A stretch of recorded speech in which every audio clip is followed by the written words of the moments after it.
Hello, good morning students. Now we are going to complete lesson number 6. इसके पहले 5 सब topic 8 हो चुके हैं, 7 हो चुके हैं. अब हम करेंगे 8 topic. New devotional path dialogue and dissent in northern India. इससे पहले मैं आपको बताना चाहती हूँ एक बात कि जो मैंने इसके एंड में क्वेश्चन दिए हैं अपने वही क्वेश्चंस लेने हैं और शॉर्ट क्वेश्चन मत बनाया करो. जो बेटे एक्स्ट्रा क्वेश्चन होते हैं उनकी जरूरत नहीं है. आपको टू द पॉइंट क्वेश्चंस पहले आप वीडियो देखा करो, बाद में क्वेश्चन जो आते हैं उनको वीडियो में से देख के बनाया करो. तो जो आपके एग्जाम में आने वाले हैं मैंने उन्हीं क्वेश्चंस को इम्पोर्टेंट को इसमें लिया होता है. ठीक है, अब हम शुरू करते हैं सब टॉपिक 8. सब टॉपिक है नवीन भक्ति पंथ, न्यू डिवोशनल पाथ डायलॉग डेसेंट्स और असेंप्टी इन नॉर्थ इंडिया. डेसेंट इन नॉर्थ इंडिया, भक्ति के नए नए पंथ जो शुरू हुए, जो नॉर्थ इंडिया में नए पंथ. पहले हमने साउथ इंडिया की बात की है, सारी पढ़ा है इस लेसन में साउथ इंडिया के बारे में और सूफी भक्तों के बारे में और चिश्ती समुदाय के बारे में. अब हम कर लें नॉर्थ इंडिया में कौन कौन से पंथ चले जो कि नॉर्थ इंडिया की नई सोशल सामाजिक नवीन सामाजिक परिस्थितियों, उसके विचारों और संस्थाओं के स्पष्ट रूप से और स्पष्ट संकेतक डायलॉग मीन्स आपस में बात करना, उन सिचुएशंस के बारे में बात करना. तो इसके बीच में 3 लोगों के नाम है, जो 3 प्रभावकारी व्यक्ति है जिनके बारे में हम बात करेंगे, जहां पे हमारा पूरा ध्यान है. कौन कौन है? जिसमें पहले मैंने शुरू में बताया था कबीर जी, गुरु नानक देव जी एंड मीराबाई. तीनों के बारे में हम तीनों पोएट्स के बारे में, संत पोएट्स के बारे में हम इसमें पढ़ेंगे. सबसे पहले हम लेते हैं कबीर जी को. कबीर जी के बारे में पढ़ते हैं. Weaving a divine fabric. Weaving a divine fabric means जो वो कपड़ा बुनते थे उसमें दैवीय वस्त्र कैसे था कि कपड़ा बुनते हुए भी वो भगवान को याद करते थे. कपड़ा हर एक तार डालते डालते एक तार को डालना, उसी के साथ भगवान का नाम लेते थे. इसलिए उन्होंने कहा कि ये दैवीय वस्त्र की बुनाई करते थे. कबीर किस समय में हुए? 14वीं-15वीं शताब्दी में. सबसे इम्पोर्टेंट, सबसे उभरने वाले संतों में से बहुत ही सबसे ज्यादा आउटस्टैंडिंग एग्जाम्पल है जिनके बारे में हम कह सकते हैं कि बहुत ही सबसे प्रिय कवि थे उस समय के लिए. हम इनके बारे में ये कह सकते हैं. अरिका तो हिस्टोरियंस हैव ट्राई टू, जो इतिहासकार है वो उनकी लाइफ के बारे में, उनके अध्ययन के बारे में, उनके जीवन के, उनके काव्य के बारे में उन्होंने क्या क्या लिखा उसके बारे में उन्होंने क्या किया, इसको ढूंढने की, इनकी प्रक्रिया, उनकी लाइफ के बारे में जानने की, उनकी जो पोएट्री लिखी हुई उसके बारे में जानने की बहुत ही चुनौतीपूर्ण रही है. क्योंकि इसके बारे में कुछ खास लिखा मिला नहीं हमें इनके बारे में, पर जो उनके शिष्यों ने उनके बारे में लिखा, या उनके बारे में जो कहानियां प्रचलित हैं उनसे हम बता सकते हैं कि कबीर जी के जो है कबीर जी की लाइफ के बारे में. Kabir verses have been compiled in, जो उनकी बानी थी, वर्सेस मीन्स जो उनकी बानी थी उसको 3 स्पेशल विशिष्ट और व्यापक परिपाटियों में परिपाटी मीन्स ट्रेडिशन में, 3 ट्रेडिशन में उसको क्या किया, संकलित किया गया. पहला कबीर बीजक, कबीर ग्रंथावली, आदि ग्रंथ साहिब. जो उनकी बानी थी एक तो कबीर बीजक ग्रंथ में लिखी गई. किसने लिखी? उसको प्रिजर्व किया, संरक्षित किसने किया? कबीर पंथ के लोगों ने, जिसको कबीर पंथी कहते हैं. ये वाराणसी यूपी में थे. कबीर ग्रंथावली दादू पंथ के, जो दादू पंथी थे उन्हें राजस्थान में इसको प्रिजर्व किया. तीसरा है कुछ इनकी वाणी, कबीर जी की कुछ वाणी आदि ग्रंथ साहिब में, इन पंजाब में जो गुरु गोविंद सिंह ने आदि ग्रंथ साहब बनाया था, उसमें इनकी बाणी को उसमें संकलित किया गया. तो 3 जो इम्पोर्टेंट है कि इनकी बाणी को किस में संकलित किया गया, कबीर बीजक, कबीर ग्रंथावली एंड आदि ग्रंथ साहिब. आगे इनकी पोएट्री के बारे में. Kabir poems have survived in several language and dialects. उनकी जो बाणी है, जो उनकी पोएम्स है, उनको कई भाषाओं में और बोलियों में मिलती है उनकी रचनाएं. Some are composed in special language. Nirguna poets में बताया. निर्गुण कवि कौन से होते हैं? निर्गुण मीन्स जो भगवान की निर्गुण रूप की पूजा करते हैं. द संत भाषा, जिसे संत भाषा भी कहा जाता है, उस भाषा में लिखी मिली है. अदर नोन एज उलाटनासनी मीन्स अपसाइड डाउन सेइंग, जो ऊपर से लेकर नीचे तक जो बात को क्लियर करती हैं उन्हें कहते हैं. जैसे मैं एक एग्जांपल दे रही हूँ आपको, जैसे माटी कहे कुम्हार से तू क्या रोंदे मोही, एक दिन ऐसा आएगा मैं रोंदूंगी तू ही. एक दिन ऐसा आएगा जब वो मिट्टी, बल्कि बड़ी आम बातें जो जिनके बारे में लोग आम बातें करते हैं उनमें से लेकर वो क्या करते थे, अपनी जो भाषा उसमें लिखते थे, जो लोगों के समझने के लिए। ठीक है, कबीर जी पॉइंट्स कौन से इंपॉर्टेंट पॉइंट्स? लोटस विच ब्लूम्स विदाउट एस केवल जू फूलिया फूल बिन, केवल जू फूलिया, कमल में, केवल मीन्स कमल जो फूल के बिना खिला। फायर रेजिंग द अशीम, समुद्र में आग लगी, समुद्र लागी आग। Convey sense of mystical experience, ये उनकी रहस्यवादी, भगवान के प्रति रहस्य को समझने की जो पॉइंट्स हैं ये। टीचिंग ऑफ कबीर, अभी इंपॉर्टेंट ये जो आपके पेपर में आता है, एक तो कबीर बीज का और उसमें से आता है कबीर ग्रंथावली एंड आदि ग्रंथ साहब, जो 3 उनकी डिस्टिंक्ट भाषाएं हैं, रचनाएं हैं, उनमें आता है। फिर जहां उनकी इम्पोर्टेंट क्या है, टीचिंग्स क्या है, Kabir describe the ultimate reality like Islamic traditions, like he called the ultimate reality as खुदा पीर एंड। जैसे उन्होंने अल्टीमेट रियलिटी क्या होती है कि अल्टीमेट अंतिम सत्य क्या है, अंतिम सत्य क्या है, उन्होंने कहा इस्लामिक ट्रेडिशन की, जैसे इस्लामिक ट्रेडिशन में होता है कई बातों का उन्होंने सहारा लिया, जैसे खुदा भी कहते हैं, पीर कहते हैं, अल्लाह कहते हैं। ये मुस्लिम इस्लामिक ट्रेडिशन के अनुसार अल्टीमेट सत्य क्या कहता है, इस्लामिक स्टडी में एक ही सत्य है, खुदा पीर जा अल्लाह, एक सत्य है। ही आल्सो यूज्ड अदर टर्म्स, उन्होंने अल्टीमेट अंतिम सत्य को बताने के लिए, परम सत्य, अल्टीमेट सत्य, परम सत्य, सबसे बड़ा सत्य क्या है, भगवान खुदा एक है। And when he influenced by वेदांतिक traditions, ये तो इस्लामिक ट्रेडिशन के अनुसार कहते हैं, जब वेदांतिक ट्रेडिशन के अनुसार, वेदों के अनुसार इंक्लूड अलख, अनसीन, अलख निरंजन, निराकार, जिसका कोई आकार नहीं है, ब्रह्मा, आत्मन, ये क्या है, उन्होंने कहा इसके बारे में, ये भी क्या है, अल्टीमेट रियलिटी, परम सत्य है कि अलख निरंजन, अलख मीन्स अनसीन, जो दिखाई नहीं देता, निराकार मीन जिसका कोई आकार नहीं है, अदृश्य है, जो निराकार है, जिसका ब्रह्मा, एंड आत्मन कहकर भी इसको संबोधित करते हैं। ये क्या है, वैदिक ट्रेडिशन के अनुसार, इस्लामिक ट्रेडिशन, खुदा पीर एंड अल्लाह सब एक ही है। उन्होंने ये बताया कि परम सत्य एक है। Some time Kabir expressed conflicting ideas in their these points, कई बार कोई विरोधाभास भी होता है, उनके विचारों में कई बार विरोधाभास भी था। Some points drawn Islamic ideas and use monotheism, एक बार क्या कहते हैं वो, कई बार वो कहते हैं इस्लामी दर्शन के एक ईश्वरवाद, मोनोथिज्म एक ईश्वरवाद, एक ही ईश्वर को मानना। आइकोनोलिज्म, मूर्ति भंजन, टू अटैक हिंदू, कई बार वो मूर्ति पूजा का भी खंडन करते हैं। आइकोनोलिज्म मीन्स मूर्ति पूजा खंडन किया उन्होंने। एंड अटैक हिंदू पॉलीथिज्म, और हिंदू धर्म की जो बहुदेव की पूजा करते हैं, उन्होंने उसके कई बार उसके अटैक किया, उसको कई बार उन्होंने इसकी खंडन भी किया, इसकी विरोधता भी की। तो क्या है, वो एक ईश्वरवाद को मानने वाले थे, और मूर्ति भंजन बल्कि मूर्ति पूजा का उन्होंने विरोध किया, बहुदेववाद का उन्होंने विरोध किया। अदर यूज ऑफ जिक्र एंड इश्क to express the Hindu practice of naam simran, उन्होंने नाम सिमरन के ऊपर जोर दिया कि भगवान की भक्ति करने के लिए उनके नाम सिमरन के ऊपर जोर दिया जाए, जो ज्यादा से ज्यादा क्या है, नाम सिमरन किया जाए। हिंदू परंपरा की जो व्यक्ति है नाम सिमरन में उन्होंने इसके बजाय, तो पहला पे अल्टीमेट रियलिटी के बारे में, मुस्लिम ट्रेडिशन में ultimate reality in the Vedantic tradition, Vedanta क्या है, हिंदू धर्म की ट्रेडिशन, मतलब कि अलख अनसीन निरंकार ब्रह्मा जो है कि ये अल्टीमेट रियलिटी, परम सत्य यही है।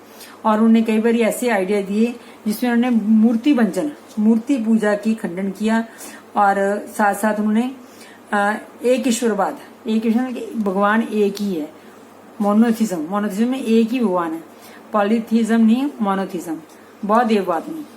ठीक है, दूसरों ने सबसे बड़े जिक्र और इश्क मीन्स लव, अपने प्यार को दर्शाने के लिए हिंदू धर्म में नाम सिमरन पर जैसे जोर दिया, उन्होंने इस बात की भी अभिव्यक्ति की। Kabir the rich corpus of versus also signify that Kabir was as is to present a source of inspiration for those who questioned entrenched religious and social institutions, ideas, practices in their search for the divine. Kabir ji ने rich corpus of versus, उनकी जो poem है, उनके विचार है, उसमें उन्होंने कई तरह के आपस में आधार स्थापित करने की कोशिश की। To present as source of inspiration, लोगों के लिए प्रेरणा का काम बने। Those who question entrenched religious and social institution, जो लोग धार्मिक और सामाजिक संस्थाओं की विरोधता करते थे उनके लिए वो कहते प्रेरणा का काम थे। Ideas and practices in their search for the divine, जो भगवान की खोज में जो विचार थे, जो परंपराएं थी, उनके बीच में उन्होंने क्या किया, प्रेरणा का काम किया। ही believe that God was one दो हिज नेम्स आर डिफरेंट, वो इस बात पे विश्वास रखते थे कि भगवान एक है, बेशक उनके नाम क्या है, अलग अलग उनके नाम अनेक है, परंतु वो भगवान एक है। He refer to God as formless, उन्होंने क्या कहा कि भगवान है जो वो फॉर्मलेस है, उसकी कोई वो नहीं है, कोई फॉर्म नहीं है कि किसी फॉर्म में है वो, बल्कि मूर्ति पूजा का, फॉर्मलेस मीन्स मूर्ति पूजा का उन्होंने खंडन किया, पहले भी लिख चुके हैं। He stated that salvation can be attained through bhakti, कि जो साल्वेशन, मैंने पहले भी हम ये वर्ड यूज हो चुका है, साल्वेशन मीन्स मुक्ति प्राप्त कैसे हो सकती है, भक्ति के द्वारा, भक्ति के बिना कोई भी साधन नहीं है मुक्ति प्राप्त करने का। He oppose the religious rituals of both Hindus and Muslims, उन्होंने हिंदुओं के भी और मुस्लिम्स के भी, दोनों के जो धार्मिक आडंबर थे उनकी उन्होंने क्या किया, निंदा किया। He was also against caste discrimination, सबसे बड़ी बात, जैसे साउथ के संतों की तरह उन्होंने भी जाति पाति की अनिंदा की, जो जात पात का सिस्टम, कास्ट सिस्टम है, उसकी उन्होंने निंदा की। Kabir expressed his views in the language that was spoken and understood by the common, ये मेन बात है कि उन्होंने अपनी जो भी भाषा में लिखा, जैसे अभी हमने पढ़ा, एक मैंने आपको पढ़ के भी सुनाया उनकी वाणी का एक श्लोक, तो उसके उन्होंने क्या किया, लोगों की भाषा में जो लोगों के द्वारा समझी जा सके और जो उसको लोग बोली भी जाती है लोगों के द्वारा, उसी भाषा में उन्होंने अपनी शिक्षाएं दी, उन्होंने अपने जो प्रवचन दिए, जो लोगों को प्रेरणाएं दी, वो उन्होंने उसी भाषा में दी। ठीक है, अब नेक्स्ट पार्ट है हमारा बाबा गुरु नानक देव जी एंड पवित्र शब्द, बाबा गुरु नानक देव एंड हिज टीचिंग्स, और उनकी शिक्षाएं क्या थी, ये हमारा नेक्स्ट क्वेश्चन है। बाबा Guru Nanak was born in 1460, ये तो आपको पता ही है, थोड़ा सा आपने मतलब कि इंट्रोडक्शन में ही है कि उनका जन्म 1469 में हिंदू फैमिली में हुआ। कौन से विलेज में, वो ननकाना साहब जो आजकल पाकिस्तान में है। ही ट्रेन्ड टू अकाउंटेंट, उनको क्या है, अकाउंटेंट बनने की ट्रेनिंग दी गई। एंड स्टडीड पर्शियन, और उनको पर्शियन पढ़ाया गया, पर्शियन भाषा उन्होंने पढ़ी, पर्शियन भाषा में पढ़े। He spent most of his time among Sufis and bhakts, वो अपना सारा टाइम छोटी उम्र से ही वो सूफी और भक्त संतों में अपना टाइम, अपना जीवन गुजारते थे, और उन्होंने दूर दराज की उन्होंने क्या किया, यात्राएं भी की है। एक बात इसमें आपको ये याद होगा, आपको सुना भी होगा आपने गुरु नानक देव जी के बारे में, कि वो सच्चा सौदा करने गए और अपने जो 20 रुपए उनके पिताजी ने दिए थे वो साधु संतों को उन्होंने खाना खिला दिया। तो बचपन से ही उनकी जो वो थी, जो उनका इंटरेस्ट था, जो उनकी जो लगन थी, वो किस तरफ थी, भगवान की तरफ थी, प्रभु की तरफ थी उनकी। अब उनकी टीचिंग्स क्या है, he advocated a form of Nirguna bhakti, निर्गुण भक्ति हमने साउथ में पढ़ी थी, निर्गुण एंड सरगुण दो तरह की भक्ति है। निर्गुण भक्ति जिसमें भगवान की मूर्त को किसी भी मूर्ति रूप में नहीं पूजा जाता, निर्गुण मीन्स भगवान का कोई रूप नहीं है। ही रिजेक्टेड सैक्रिफाइस, रिचुअल, बास, इमेज वर्शिप एंड ऑस्ट्रिटीज। ऑस्ट्रिटीज क्या होती है, कठोर तप करना। उन्होंने धर्म के बाहरी आडंबरों को उन्होंने अस्वीकार किया। रिजेक्टेड सैक्रिफाइसेस, जो बाहरी आडंबरों को, रिचुअल बास जैसे जो नहाने जाते हैं, अनुष्ठानिक का नहाना होता है, जैसे माघी का नहाना होया, विशाखी का नहाना होया, तो ऐसी उन्होंने बातों को क्या किया, उन्होंने इसका उन्होंने वो किया, विरोधता की। किसकी, इमेज वर्शिप, मूर्ति पूजा की, और कठोर तप की, और जो सैक्रिफाइस करते हैं, जो यज्ञ किए जाते हैं, उनका उन्होंने विरोधता की। He rejected the scriptures of both Hindus and Muslims, उन्होंने धार्मिक ग्रंथों की, हिंदू और मुस्लिम के दोनों के धार्मिक ग्रंथों को उन्होंने नकार दिया। उन्होंने नकार दिया कि ये दोनों ही ठीक नहीं है। ही एडवोकेटेड द एब्सोल्यूट, और रब हैड नो जेंडर और फॉर्म, उन्होंने कहा जो परम सत्य है, एब्सोल्यूट है, जो परम सत्य है, जो परमात्मा है, जिसको रब भी कहते हैं, उसकी कोई जेंडर नहीं, ना तो वो औरत है, ना वो मर्द है, ना ही उसका कोई फॉर्म है, उसका कोई रूप नहीं है। जैसे हम कृष्ण भगवान बना के पूजा करते हैं, शिव बना के पूजा करते हैं, माता पूजा, तो उन्होंने इस बात की विरोधता की। He propose the contact the divine by repeating the divine, उनकी एक ही बात थी कि अगर हम भगवान के साथ अपना रिश्ता जोड़ना चाहते हैं तो वो कैसे जोड़ सकते हैं, सिर्फ भगवान का नाम का सिमरन करके, नाम जाप, नाम, डिवाइन नाम, यही जो कबीर जी थे उन्होंने भी ये कहा था कि भगवान के नाम का सिमरन करने से ही परमात्मा को पाया जा सकता है। He expressed his ideas through hymns called shabad. उन्होंने अपने जो विचार थे, जो अपने उन्होंने पंजाबी भाषा में जो शब्द कहे, जो उन्होंने शाइमन जो भजन कहे उनको क्या बोलते हैं, शब्द बोलते हैं। In Punjabi the language of the region, जिस रीजन में वो रहते थे, जिस रीजन में उनका जन्म हुआ था, उसी रीजन की जो भाषा थी पंजाबी भाषा, उसमें उन्होंने शब्द बोले। Baba Guru Nanak would sing their compositions in the various ragas. वो बहुत सारे रागास में राग बजा के वो क्या करते थे, इसका अपने अपने उसको जो शब्द थे उनको गाते थे। उनके साथ कौन होते थे, अपने नाम सुना होगा, मर्दाना जो रबाब बजाते थे, और उसके ऊपर गुरुदेव अपने ये गाते थे, अपनी जो कविताएं थी, जो अपने शब्द थे उनको गाते थे।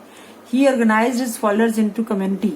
उन्होंने अपने जो फॉलोअर्स थे, जो अनुयायी थे, उनको एक समुदाय में ऑर्गेनाइज किया, एक समुदाय में उनको संगठित किया। आप जानते हो समुदाय का नाम क्या है, सिख धर्म। He set up rules for collective worship. उन्होंने संगत के इकट्ठे होकर सामूहिक रूप से पाठ करने के लिए उन्होंने क्या किया, सामूहिक रूप से पाठ करने के ऊपर उन्होंने जोर दिया। नियम राय, he appointed one of his disciples Angad to succeed him. उन्होंने एक अपने डिसाइपल, एक अपने शिष्य को, एक अनुयायी को जिनका नाम अंगद था, जो दूसरे गुरु बने गुरु अंगद देव जी, उनको अपना वो बनाया, अपने बाद गुरु पद पर आसीन किया। It appears Baba Guru Nanak Dev did not wish to establish a new religion. इसको देख के लगता है कि वो कोई नया धर्म नहीं चलाना चाहते थे। जैसे कहते हैं सिख धर्म शुरू हो गया, सिख धर्म उन्होंने नहीं चलाया, ये तो बाद में आने वाले लोगों ने, जो बाद में जो गुरु आए तो उन्होंने सिख धर्म बना दिया। अदरवाइज गुरु नानक देव जी ने कोई धर्म बनाना नहीं चाहते थे। But after his death his followers distinguish themselves from the both Hindus and Muslims. परंतु उनकी मृत्यु के बाद जो उनके अनुयायी थे, उन्होंने क्या किया, उन्होंने दोनों ने अपने आप को हिंदू और मुसलमानों से अलग करके एक नया धर्म बना लिया, सिख धर्म। द फिफ्थ परसेप्टर, जो पांचवें गुरु थे, पांचवें Guru Arjan Dev ji, compiled Baba Guru Nanak हाइमन्स along with those of his 4 successors. पांचवें गुरु जी ने, पांचवें गुरु कौन थे, गुरु अर्जन देव जी, उन्होंने क्या किया, गुरु नानक देव जी की वाणी को इकट्ठा किया, कंपाइल किया। कंपाइल करना मीन्स एक ही ग्रंथ में लिखा उसको, जिसे गुरुवाणी कहा जाता है। और 4 सक्सेसर जो उनके बाद गुरु नानक देव जी के बाद, जैसे गुरु अंगद देव जी, गुरु अंगद देव जी, गुरु अमरदास जी एंड गुरु रामदास जी, इन चारों की वाणी एंड अदर रिलीजियस पोइट्स, और भी कवि जैसे बाबा फरीद सूफी संत थे, रविदास जी, कबीर, इन द आदि ग्रंथ साहब। तो उन्होंने इनकी वाणी को आदि ग्रंथ साहब में कंपाइल्ड करके इसे गुरुबाणी बना दिया। इसे क्या कहते हैं, this called Gurbani are composed in many language. इस गुरबानी को कई भाषाओं में फिर कंपोज किया गया, संकलित किया गया इसमें। इसके बाद 10th परसेप्टर्स, 10वें गुरु गोविंद सिंह जी ने included the composition of Guru Tegh Bahadur. इसी वाणी में, इसी गुरुबाणी में उन्होंने 9वें गुरु तेग बहादुर जी की वाणी को भी इसमें ऐड कर दिया। And this scripture was called Guru Granth साहब। गुरु ग्रंथ साहब की वाणी किसने संकलित किया, गुरु गोविंद सिंह जी ने। Guru Gobind Singh also laid the foundation of Khalsa Panth and defined it's 4 symbols.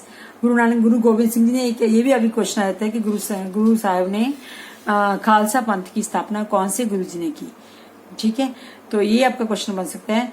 Uncut hairs, 5 symbol उन्होंने रखे। अनकट हेयर्स, बाल नहीं काटने, बिना कटे केश, अ ड्रैगर, एक kirpan, a pair of shorts जिसको बोलते हैं कच्छ बोलते हैं, and kangha, comb and the steel bangle, एक कड़ा।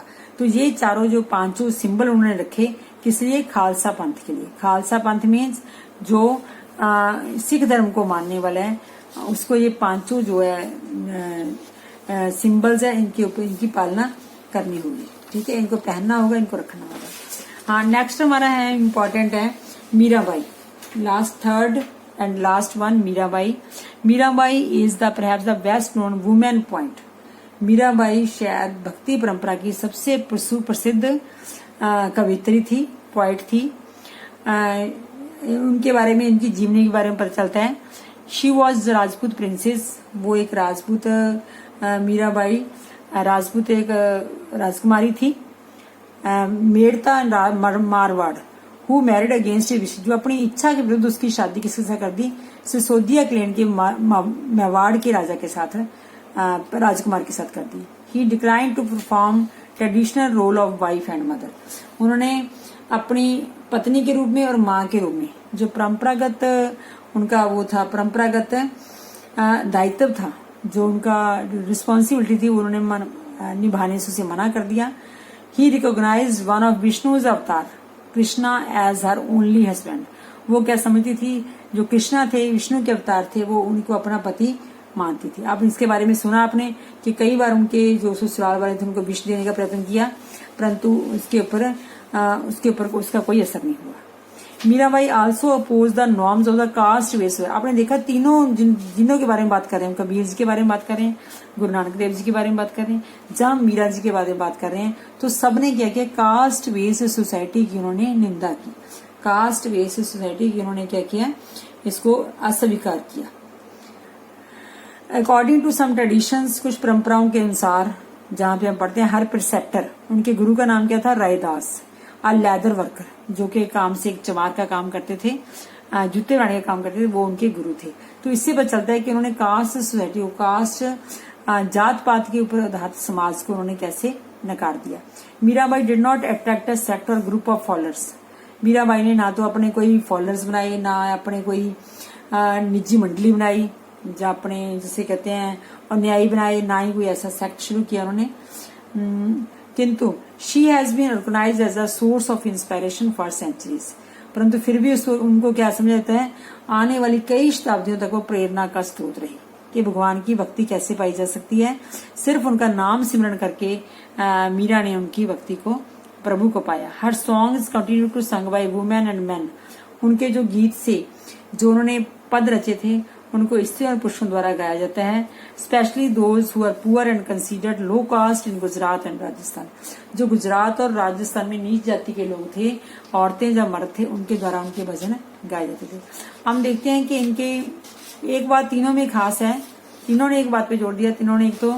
तीनों संतों ने एक तो उसके ऊपर जोर दिया कि कास्ट सोसाइटी के ऊपर, कि कास्ट है जो, उसके ऊपर दिया कि कास्ट की विरोधता की उन्होंने, और भगवान के नाम सिमरण के ऊपर जोर दिया। लास्ट टॉपिक है reconstructing histories of religious traditions. Religious tradition की जो हिस्ट्री है उसको उन्होंने कैसे इतिहास का पुनर्निर्माण किया गया। हमने देखा इतिहासकार धर्म परंपरा के इतिहास का पुनर्निर्माण करने के लिए अनेक तरह की ट्रेडिशंस का, स्रोतों का प्रयोग करते हैं। ये क्वेश्चन भी आपको आ सकता है कि इसमें कौन कौन से सोर्सेज का प्रयोग किया गया। स्कल्पचर्स, जो मूर्तियां बनाई हुई हैं, मूर्ति कला, आर्किटेक्चर, स्थापत्य कला, मंदिर बने हैं उनके बारे में, and stories about the religion preceptors, और जो धार्मिक गुरुओं की कहानियां उनसे, और कंपोजिशन, जो उन्होंने लिखा हुआ है, जो उनके द्वारा लिखी गई रचनाएं हैं, उनके द्वारा जो है इतिहासकार है वो रिलीजियस ट्रेडिशंस की कंस्ट्रक्शन करते हैं, इतिहासों का पुनर्निर्माण करते हैं। Several different language and styles, जो कि कई भाषाओं में लिखे होते हैं, कई भाषाओं में जो लिखे गए हैं उनके द्वारा पढ़ के ये उनका जो इतिहासकार है उससे पुनर्निर्माण करते हैं। अब अगले की बात है, इसमें क्वेश्चन जो है, सबसे बड़ी बात है जो असाइनमेंट क्वेश्चन मैं आपको दे रही हूँ वो अपने ध्यान रखने हैं, उनको आपने करना है। असाइनमेंट क्वेश्चन को मैं अभी बताती हूँ कौन कौन से क्वेश्चन आपके इम्पोर्टेंट है। What were these distinct traditions. Kabir की वाणी की 3 विशिष्ट परिपाटियां कौन सी है, जो मैंने शुरू में करवाया आपको, कबीर बीजक, कबीर पंथी एंड उसमें आदि ग्रंथ में जो नाम दिए हैं, ठीक है। Name 2 composition of Kabir which convey sense of Kabir mystical experience. Kabir की रहस्यवादी अनुभूतियों को दर्शाती 2 अभिव्यंजनाओं के नाम लिखें, 2 ऐसी कविताओं के नाम लिखें जो कबीर जी की उसका बारे में बताती हैं, रहस्यवादी अनुभूतियों को बताती है। Discuss the teaching of Kabir, Kabir की शिक्षाओं के बारे में लिखें। मेंशन द टीचिंग ऑफ गुरु नानक देव जी, गुरु नानक देव जी द्वारा लिखी गई शिक्षाओं का वर्णन कीजिए, ठीक है। थोड़ी सी क्वेश्चन मैंने और भी लिखे हैं आपके लिए। Kabir Bijak and Kabir Granthavali are the 2 distinct but overlapping traditions, how are they preserved. ये क्वेश्चन फिर आगे द्वारा आपके पास है कि कबीर बीजक और कबीर ग्रंथावली 2 विशिष्ट किंतु परस्पर व्यापक परंपराएं हैं, इनको किस प्रकार सुरक्षित रखा गया, इसको कैसे प्रिजर्व किया गया, जी हम स्टार्ट में कर चुके हैं कैसे प्रिजर्व किया गया। एक कबीर पंथियों द्वारा किया गया यूपी में, वाराणसी में, और एक दादू पंथियों द्वारा किया गया राजस्थान में। Mirabai has been recognised as a source of inspiration for centuries. सदियों तक जो है शताब्दियों से मीराबाई प्रेरणा का स्रोत रही है। Identify the moral values that you have learned from the socio religious ideologies. Mirabai की सामाजिक और धार्मिक विचारधारा से जिन नैतिक मूल्यों को हमने सीखा उनका वर्णन कीजिए। नैतिक मूल्य कौन से? एक उन्होंने तो कास्ट जात पात के बारे में कहा कि जात पात को उन्होंने नकारा, जात पात कुछ नहीं, क्योंकि उन्होंने अपने गुरु किसको बनाया? एक लेदर वर्कर को, जो चमार का काम करते थे वो उनके गुरु थे, तो इसलिए उनको क्या है, ये भी प्रेरणा का स्रोत है। दूसरी बात ये है कि उन्होंने भगवान का नाम सिमरण करके प्रभु को जो मुक्ति प्राप्त करने के लिए लोग कहते हैं, सारे जोर लगाते हैं कि मुक्ति कैसे प्राप्त हो, तो मीराबाई ने मुक्ति कैसे प्राप्त की? प्रभु के साथ प्यार करके, और प्यार करके उनके नाम को स्मरण करके उनको उन्होंने मुक्ति पाई। हुप और एक भी और प्रेरणा का और स्रोत भी है कि जो ये नहीं कि जो मुक्ति है वो सिर्फ पुरुषों के लिए है, भी औरत भी है वो एक अच्छी पोएट और अच्छी भक्त और मुक्ति प्राप्त कर सकती है। ये प्रेरणा का स्रोत है जो हमारे लिए है। हु फाउंडेड खालसा पंथ? ये मैंने पहले बताया था कि आपको ऐसा क्वेश्चन आ सकता है। खालसा पंथ की स्थापना किसने, कब और कहाँ की थी? Name the saints who composition whose composition compiled in the Guru Granth Sahib. Whose जिनकी वाणी है, कंपोजिशन जिनकी वाणी है जिसको गुरु ग्रंथ साहिब में संकलित किया गया, उनके नाम लिखें। उनके नाम बताएं। उन भक्ति संतों के नाम लिखें जिनकी वाणी गुरु ग्रंथ साहिब में दर्ज है, जैसे कबीर जी, फरीद, बाबा फरीद जी एंड कबीर हो गए, फरीद हो गए, 2-3 के और मैंने आपको नाम बताए थे, तो रविदास जी, तो उनकी वाणी है जो इसमें दर्ज की है। Which sources studied by the historians to reconstruct the histories of the religious traditions? ये एंड में हमने किया था, सारा लास्ट वाला क्वेश्चन है कि धार्मिक परंपराओं में इतिहास का पुनर्निर्माण करने के लिए इतिहासकारों ने कौन कौन से स्रोतों का प्रयोग किया? ये हमने किया था। कौन कौन से स्रोतों का प्रयोग किया? स्कल्पचर्स, जो मूर्तिकला थी, जहाँ मंदिर बने हुए थे, जहाँ जो संतों की स्टोरीज हैं, या गुरुओं की जो वाणी है, उससे क्या किया गया, इसके रिलीजियस हिस्ट्री है, ट्रेडिशन जो उनका पुनर्निर्माण किया गया। तो ये 9 क्वेश्चन मैंने इस वीडियो के साथ आपको दिए हैं और ये आपने इसमें करने हैं। Okay, thank you. अब हमारा ये लेसन कंप्लीट हो गया, 6th lesson. Now we will start the 7th lesson. ठीक है, इसके बाद हम जो विजयनगर राज्य है उसके बारे में 7th है, बड़ा इंपॉर्टेंट लेसन। बड़े ध्यान से वीडियो को सुना करो, ताकि कि आपको दोबारा अगर क्लास में जाओगे तो आपको जाते ही समझ आ जाए कि हम क्या पढ़ रहे हैं और हमने क्या क्या सुना हुआ है। ठीक है, क्वेश्चन करना कोई जरूरी नहीं कि इधर से क्वेश्चन कर लिया तो क्वेश्चन हो गया, नहीं। बात ये लेसन को समझना कैसे है, बात को लेसन को समझ के फिर क्वेश्चन करने हैं, फिर बात बनती है, फिर आपको कभी ये भूल नहीं पाएंगे। Okay, thank you. If you like my video then you can like and subscribe and send to your friends. Okay, thank you students.